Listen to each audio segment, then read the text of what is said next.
Global President, the Billionaires Conclave. Good morning, and thank you so much for joining us on the program. Yeah, thanks sir. for having me. Yeah. And so I can't resist the temptation to start this way. I took down a number of some of your nuggets that you're popular with. Okay. And so here's some. If you gate crash, you will crash land. Yeah. You can never win a prize for a prize you did not pay. Yeah. If you appear before your time, You disappear. Now, how do you come up with these nuggets? Some by inspiration, some by repetition of what other people have said.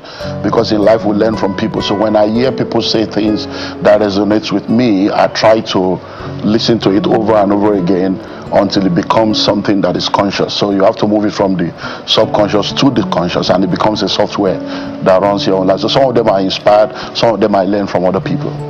And so they're not just a play upon words. They're not just a pun, because when you think about them, they appear to be true when you really take time to reflect upon them. Now let's talk about goals. A number of us have goals, and sometimes when you see successful people, sometimes they're geniuses who have achieved their success, and there's sometimes there are a number of average persons who also happen to achieve success above average. So from your experience as a coach, what do you find to be in that space that they do differently? Either they're average or geniuses who are able to achieve their full potential in life? Well, globally, goal setting has already been known to be one of the major keys to success in any aspect of life. But the challenge is that a lot of people are not intentional.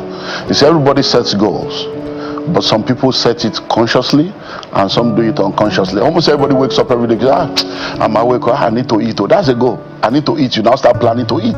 But if you do that with eating, taking your bath, brushing your teeth, wearing your clothes, going out, why not do that about the major aspect of your life also? So everyone sets goals, but the difference between those who excel is, number one, they are intentional about the goals that they have set, and number two, they actually act on it. Because 1,000 good intentions are not as powerful as one action.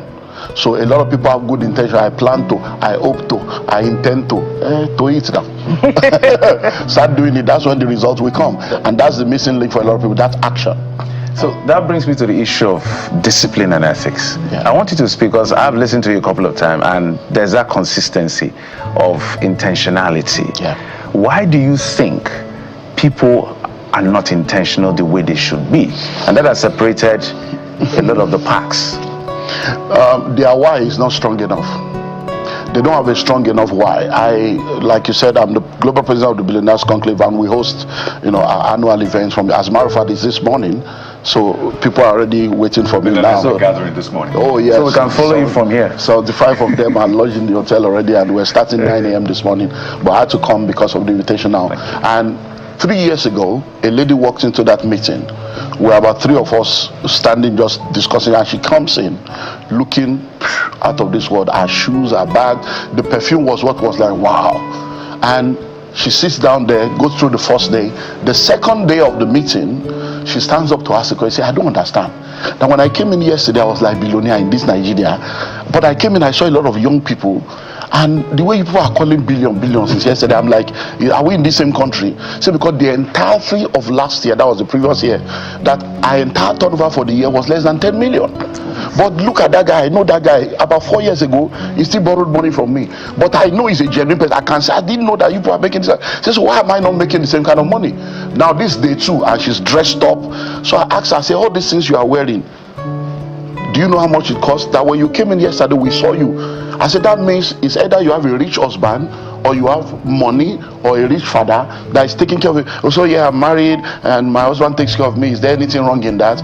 I said, that's why you can't make the kind of money that we have made. But if you are a single parent, you have a man taking care of you, taking care of all your bills, the desire, the drive to make money will be lower.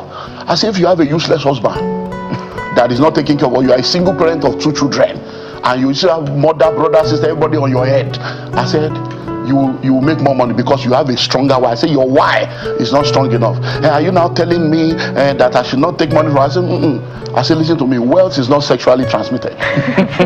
You are married to a rich man, that does not make you rich. You are the wife of a rich man, you are not rich.